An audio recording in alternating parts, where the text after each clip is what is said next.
Kız жігіт болып жүріп, үй ұшып атады, құшақташып атады, әр жерде жүріп атады, барып жатып атады, носкисін жуып атады, майкаларын жуып атады.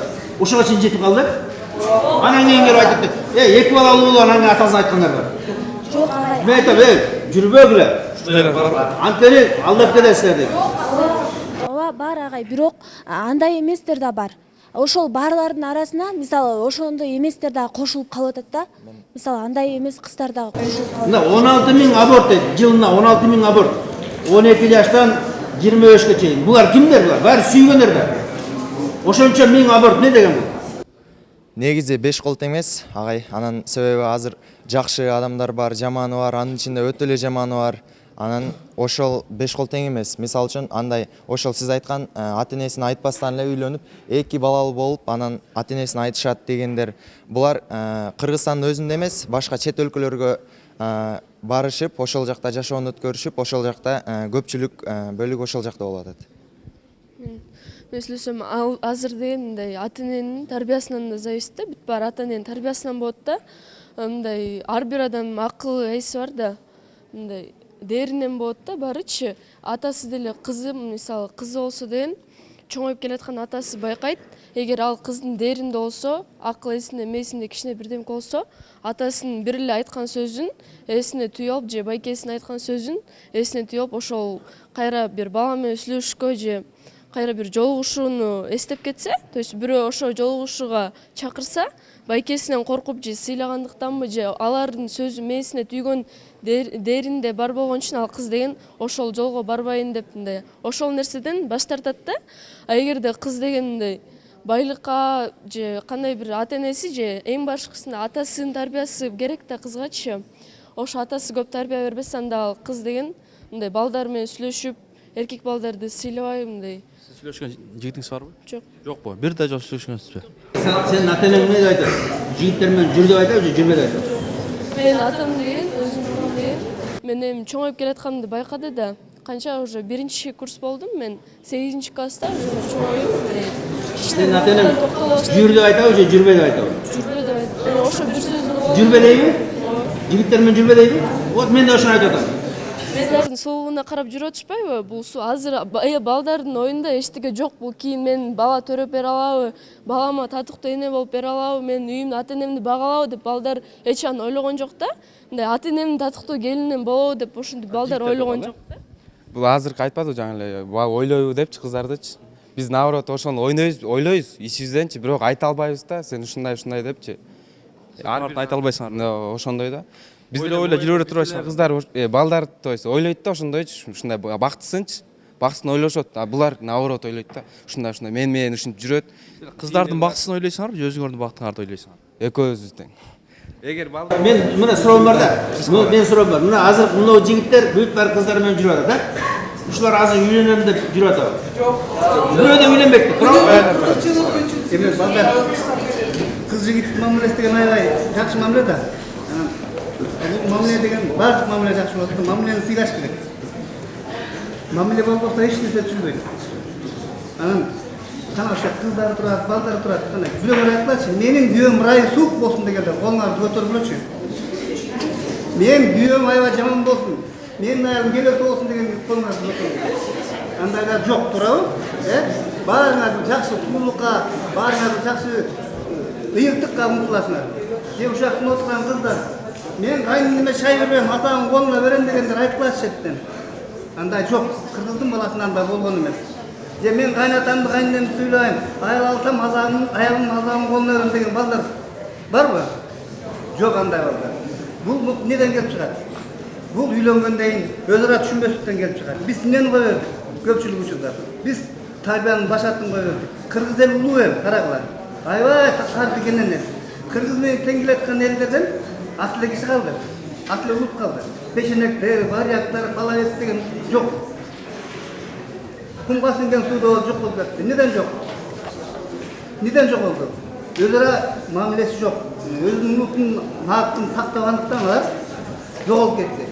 Биз дагы ошого жакындап баратабыз. Бул кишилер туура айттыдар. Эмне бул? Бири-бирибизди сыйлагандыктан жаңы технология, жаңы бир нерсе көчтүк деп эле туура эмес жаман нерселерди алып жакшы жагын албай, мисалы ошол батыштын жаман жагын албай, ошону өзүбүзгө сиңирип, өзүбүздүн адат, өзүбүздүн салт, биздин каада салтыбыздын бир бөлүгүн кылып алгандыгыбыздан бизде сыйлоо деген маселе улам бизден кетип баратат. Улууну сыйлоо деген ата эне маселесин такыр унуттук. Мына бояктан жигиттер кыздар жамандатат, кыздар балдар жамандатат. Кана биздин патриот, намыскер жигиттерибиз чогуу кетип баратат. Сүйлөшкөн жеринен бири-бирин сөгүп сүйлөшөт. Отурган жеринен кез уяласың. Маршруткага отургунчу биздин менен. Маршрутканын астыңкы арт бөлүгү жаштардыкы, алдыңкы бөлүгү кыздардыкы, дагы жаштардыкы. Карабайт, сый деген жоголду бизде. Сый деген жоголду. Улууну урматтоо деген жоголду. Эки сөздөн кийин эле биз эмне кылат? Сашол деген сөздү айтып буруша баштайбыз. Кишипейлик жоголду. Анан биз өзүбүздүн улуттубузду, өзүбүздүн дилибизди жана ата энебиздин айткан артын сыйласак, баалуулукту сыйласак, биз жакшы жактарды алабыз. Бизден тукуму жакшыланган мыкты Манастан өткөн, Чыңгыздан өткөн балдар жакшы балдар төрөлөт. Ызуучу болгон жерде үйдө кандай атмосфера түзүлөт? Жаман атмосфера. Агай мына сиз наркы сакташып да. Ошо Манас кыз жигит болуп жүргөнбү?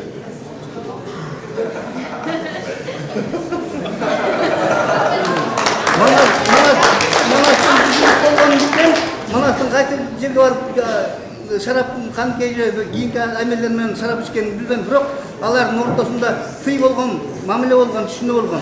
Кыз жигит болгон эмес, бирок Болгон эмес. Эришип жүрө эмес барда. Бирок кыз жигит болбосо дагы биздин салтта бир жакшы нерсе бар. Бар болчу да. Төркүлөп барчу. Төркүлөп баруу деген шарт бар болчу. Күйөө баланы сыйлоо деген шарт бар болчу. Кызды сыйлоо деген шарт бар болчу. Бүгүнкү күнгө чейин кыздар эмне айтат? Куда түшүү, Төш. Сөз ташыбайт, төш таштыр. Бир да эркек кишиге төш бербейт.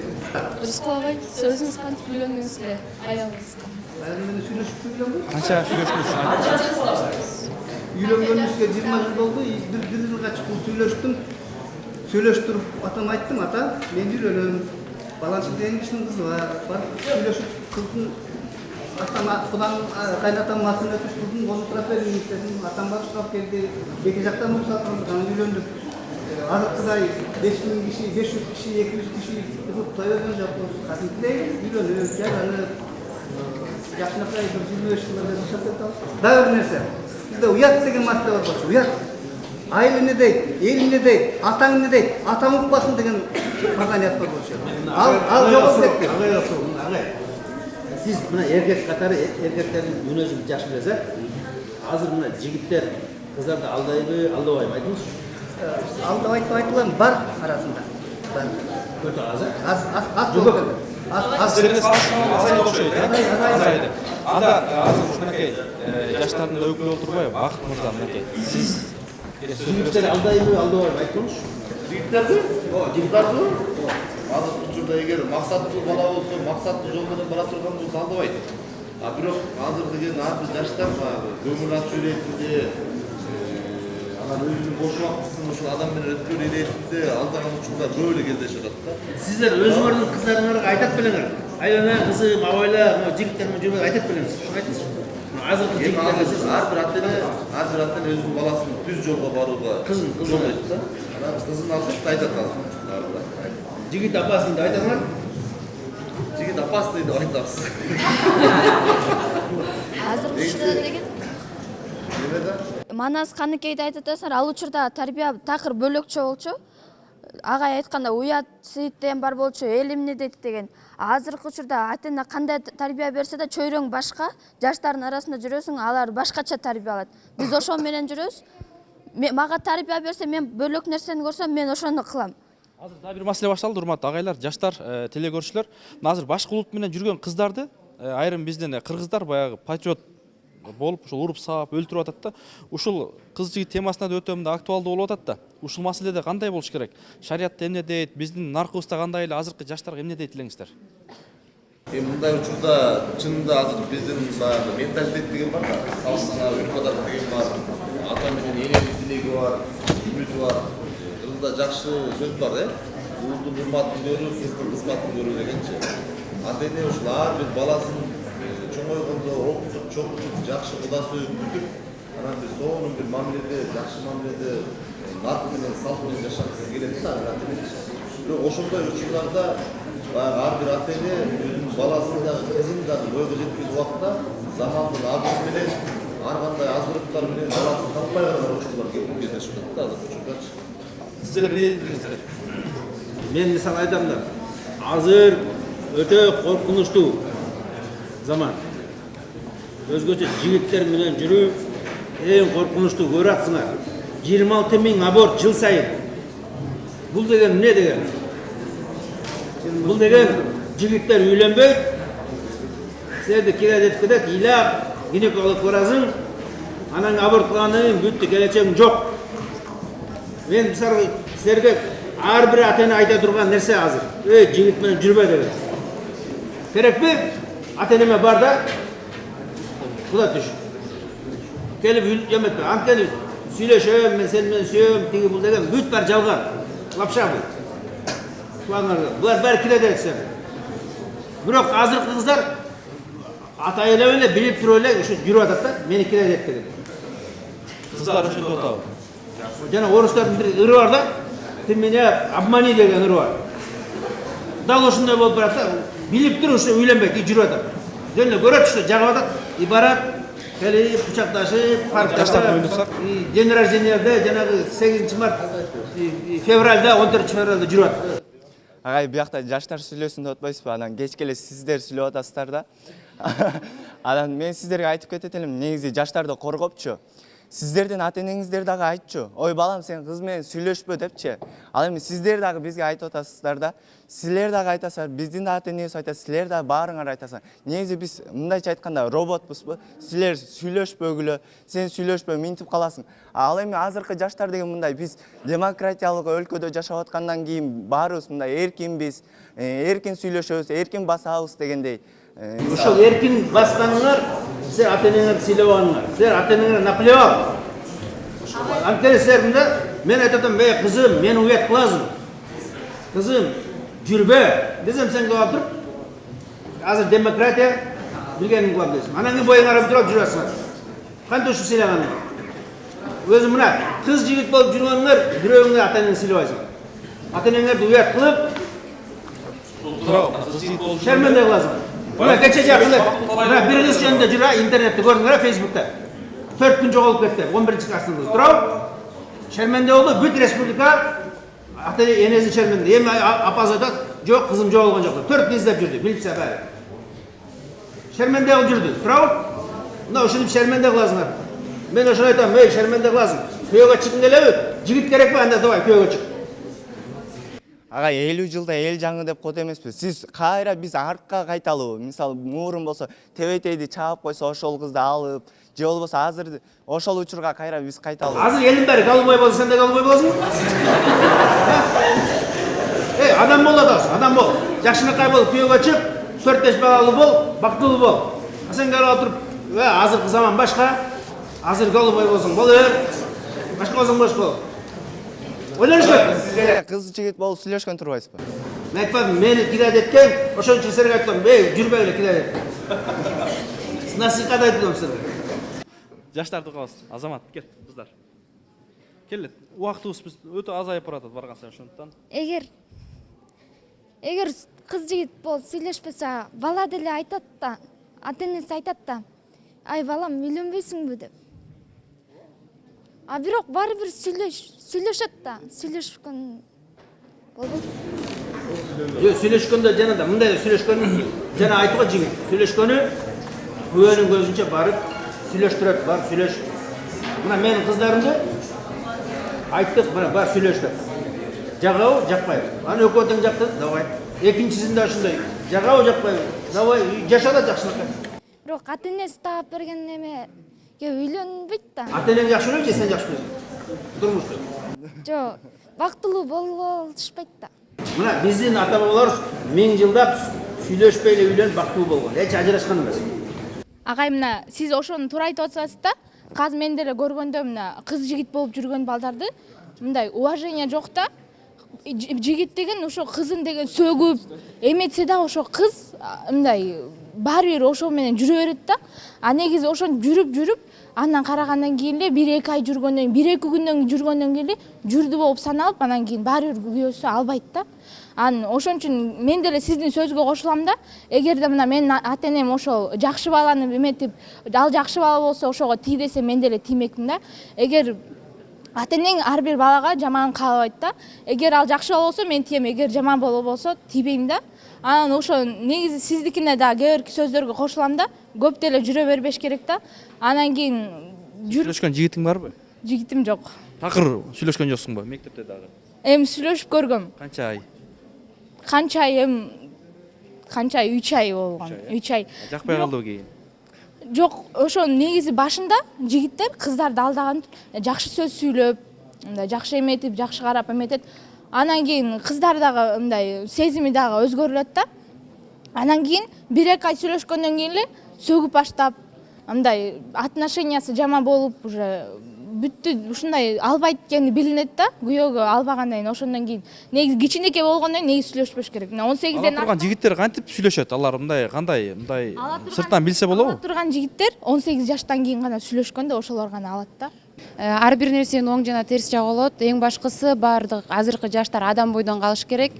Мисалы үчүн адамдар, кыз жигиттер жеңил ойлукка алдырбай, алдыга койгон максатын, кадамдарын ойлонуп туруп ташташ керек деп айтам. Жакшы, Азамат. Вот. Орысча слышно, да? Вот вы, например, говорите то, что типа, ну, то, что когда, допустим, родители вас выбрали, да, допустим, на кого жениться, там все такое. А вот, например, ну, допустим, со школы, допустим, с ней общаешься, там все такое, влюбился, да, ну, ошондой да? Ошентип сүйлөшүп анан кийин турмушка чыкса болот да. Турат. Бул агайдын оюна бир эле ой сиңип калыптыр да. Бул кыз жигит менен болуп сүйлөшсө алдап кетет деп. Жок, ал заман башка азыр. Азыркы заманда бул кыз жигит болуп үйлөнгөндөр абдан көбөйүп жатат. Ошон үчүн азыр бир эле ой айтып атырсыз да сизчи. Эгер кыз жигит болуп сүйлөштү, ал бири-бирин алдайт. Жок, андай эмес. Азыркы мезгилде кыз жигит болуп сүйлөшкөндөрдүн көбү бактылуу болуп атат. Кыз жигит болуп сүйлөшкөндө алар бири-бирин түшүнүп калат. Эгер башында эле түшүнүшпөй, эми болсо урушуп кетишет ошо дагы. Бул сүйүү дегенде азыркы сүйүү дегенде мисалы сүйүү деп бул кучакташып же өбүшкөндү түшүнүп атасыз да сизчи. Ал сүйүү дегенде мисалы жөн эле сүйсө болот, мындай эки адам мамилеси кылып, жөн эле мындай кучакташпай өбүшпөй элечи. Үй бүлө куруу үчүн сүйлөшүп жүрсө болот да. Үй бүлө куруу үчүн эле мындай өтө деле андай жакын мамиледе болбой эле мындай эле сүйлөшүп жүрсө болот да, кыз жигит болуп. Баягы азыр бир ар бир адам өзүнүн мойнуна жоопкерчиликти алса, баягы бул аборт жана башка мындай терс эмелер болбойт болчу да. Биз азыркы учурда балдар өзүнүн мойнуна жоопкерчиликти албагандыктан кыздар баягы сиз айтып жатасыз, жылына 16 миңдей кыздар аборт кылат деп. Ошо ар бир бала өзүнө жоопкерчиликти алса андай болбогон эмес. Азыркы учурда көп жаштар өзүнүн күнүмдүк жашоосуга үчүн гана жашашат. Эртеки жашоосун ойлойт, эртеки күндө анын артынан кандай сөздөр калат, кандай ой пикирлер калат, аны ойлошпойт. Ошондуктан ар бир жаштарга айтар элем, күнүмдүк жашоо үчүн эмес, түбөлүктүү жашоо үчүн ар бир адам менен сүйлөш, бирок аны сына, аны байка. Ошо адам сага туруктуу адам боло алабы, кийинки жашооңдо сага кандайдыр бир түбөлүктүү адам боло алабы, ошону байкап анан ошо менен пикир алмашып, демек эркек дагы кыз дагы жоопкерчиликти алыш керек, эки тараптан. Силер айтып атканыңыздар эме болот. Силер адамды билбей туруп үйлөнүш керек деп атасыздар. Кантип сен адамды билбей туруп үйлөнөсүң? Ал адам кандай экенин ким билет эртеңки күнү? Анткени ал адамды сен билиш керексиң, ал адам менен сүйлөшүш керексиң, ал адам менен сүйүү болуш керек. Сүйүү деген ал биз үчүн сүйүү деген ал эчтеке эмес, это просто привязанность деп ойлойм, бирок ал нерсе деле болуш керек, потому что сен адамды билбей туруп эртеңки күнү сүйүп аласың, бирок ал 10 жылдан кийин алга чейин балалуу болот да, бирок ал адамың сени сабап, урса, сен аны билбей туруп үйлөнө албайсың, атаң айтканын сен жүрөгүң кабыл албайт да.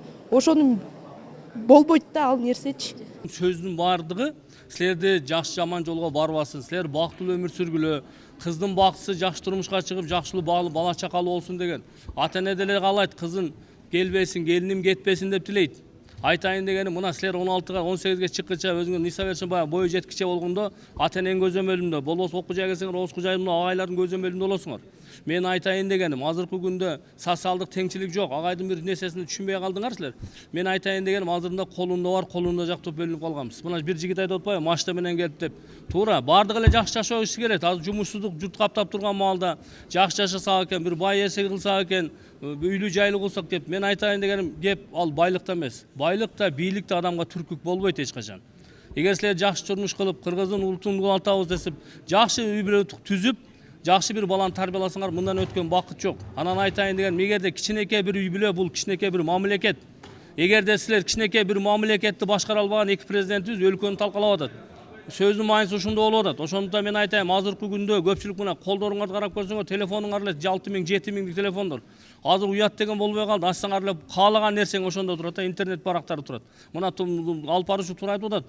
Мына интернеттерден таанышып алган менен тааныштарым бар. Турмушка чыгып атышпай, Америкада иштеп жүргөн бир жигит менен Кыргызстанда интернет аркылуу деле ажырашып кетип атат. Мындайда биз мында эң башкысы биз ата эненин тилин алса, эч качан бала жаман болбойт, кыз да жаман болбойт.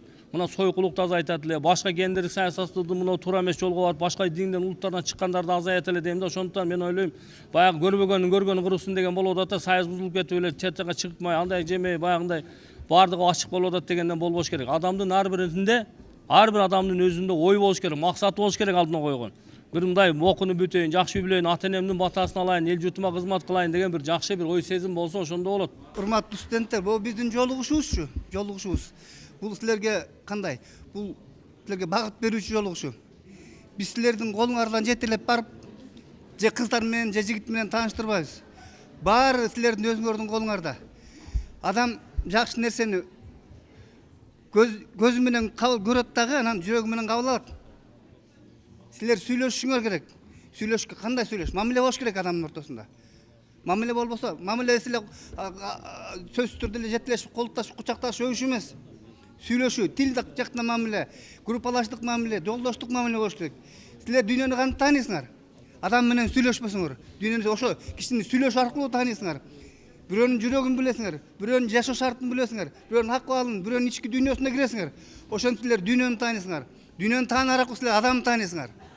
Эгерде силер эч ким менен сүйлөшпөй, бир капаста салган Чеховдун футлярдагы кишинде болуп жүрсүңөр, анда силерде өнүгүү болбойт, аң сезимдер болбойт. Жанагы ким айткандай, ал бир ой, бир коробканын ичинен чыкпай каласыңар. Ошондуктан кенен ой жүгүртүңөр кенен болушу керек силердин. Силер 21-кылымдын балдарысыңар. Биз көрбөгөн, биз силердеги кезде көрбөгөн нерсени силер көрүп атасыңар. Бул аксакалдар айтканда, барыңар да сотка. Биз ата энең жаман нерсени көрбөсүңөр, балким силер өзүңөрчө отуруп алып көрүп аткандарсыңар. Бул биздин жолугушуубуз силерге сабак болуш керек. Сабак силерге жол. Биздин тилек, биздин ушу отурган кишилердин баарынын тилеги, Кыргызстан жаштары, ушу жанагы молдок айткандай, айткандай 16 000, 20 000 деген киши аборт болбосо экен. Андан көрчү 16 000ге Кыргыздын саны көбөйсө экен деген тилек. 16 000 эненин көз жашы жерге төгүлбөш керек. 16 000 апа ыйлабаш керек. Ушу акыш кызым дагы төрөбү деген ой калбаш керек. Биздин сүйлөгөн максатыбыз, биздин бүгүнкү жолугуштун максаты ошол. Кыздар дагы намыскер болуш керек, жигиттер да намыскер болуш керек. Эгер биздин намысыбызды сактап, улуутубузду сактайбыз, дагы өнүгөбүз деп, карат бизге эки нерсе биздин баягы жакынкы болгон эки нерсе биздин жүрөгүбүздү эметти. Жана 1000 комушчу келип комуш эркинде жүрөгү зыркырабаган кыргыз калган жок, кубанбаган. Биздин жаштарыбыз силер ошондой бир жакшы бийиктикке жетишиңер керек. Эки кыргыз дүйнөнүн чемпиону болсо кандай кубанабыз? Ой, биздин кыргыздар ушундай болуптур деп. Силер ошондой бийиктикке жеткен, билимдүү, илимдин чоң ачылыштар, Менделеевдей бөлөк окумуштууларда илимдин ачылышын жашаган балдар болушуңар керек. Биз ошондо кубанабыз. Биздин тилек ошол балдар.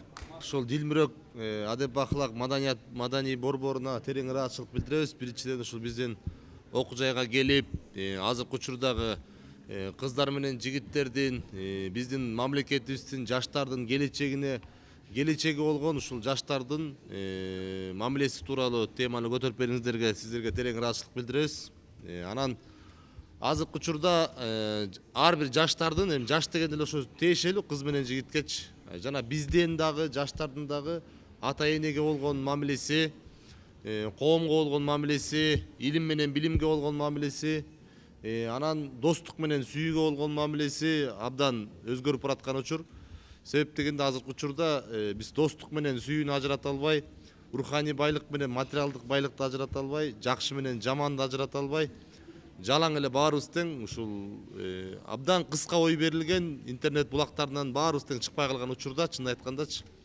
Ошондуктан мен айткым келет, үй бүлөнүн эң биринчи кадамы жана келечеги ошол кыз жигит болуу мамилесине көз каранды деп айткым келет да. Ошондуктан жаштар, эгер биз агайларыбыз айткандай ата эненин тилегин угуп, алардын жүрөгү эмне деп сыздап аткандыгын мындай сезип, анан алар бизге мындай кандай жоопкерчилик артса, ошол жоопкерчиликтин баардыгын тең жан дүйнөбүз менен сезип туруп, анан илим билим алып, жакшы дос күтүп, жакшы турмуш курсак, демек биздин мамлекетибиз жакшы багытка түшөт деген ниеттебиз. Сиздерге терең ыраазычылык билдиребиз. Үйлөнүүнүн 3 жолу бар да. Бирөө европейский. Бул сүйүүчү үйлөнүү. Сүйүшөт, убакыт кетирет, анан кийин жакса алат, жакпаса албайт. Бул европейский жол. Экинчи жол кыргызский, ала качуу. Ала качат, анан кийин бирок ниети жакшы да, жашайм деп алып барат да. Анан же жашап кетет, же ажырашат. Анан үчүнчүсү мусулман жолу. Мусулман жолу кудалашып үйлөнүү. Бул кудалашып үйлөнгөндө тааныйт, ата энеси тааныган бирөөнүн өзүнүн жакын көргөн досу, тууганы, таанышы же бирөө айтса баланчанын кызы жакшы экен деп ошол жака барып, өзүн тааныштырып, мен баланчамын, баланча деген жерденмин, ушундай деп таанышып, анан үйлөнөт да. Мына эң жакшысы ушул мусулман жолу, кудалашып, тааныш аркылуу үйлөнүп. Бирок кыз жигит деген бул эң туура эмес жол, бул арам жол. Бул зина деп эсептелет, бузукулук. Ошон үчүн эч качан бул жолго түшпөйлү, биз таза болойлу, таптаза мойдон барып үй бүлө курайлы, өмүр бою ошондой таза жүрөлү. Чоң рахмат. Норматтуу телегөрүүчүлөр, жаштардын оюнан азыр жаштар көбүнчө ушул айрымдары сүйүп жүрүш керек десе, айрымдары кудалашып нике шакегин тагып алыш керек деген жаштар болду. Жана ошондой эле төрүбүздүн коноктору эң нескиси Кудайдан корккон, жана ошол бирөөдүн намысын тебелебеген, биздин кылымдарды картып келген жаштарыбыз өтө арбын. Демек, таза үй бүлө куруу үчүн ар кимибиз өзүбүз таза болсок, келечекте кызга дагы балага дагы ниетине жараша Кудай Таала жакшы жарларды насип кылат. Кийинки одон амандашканча, жаштар сүйлөсүн теле долбоору коштошот. Саламатта калыңыздар.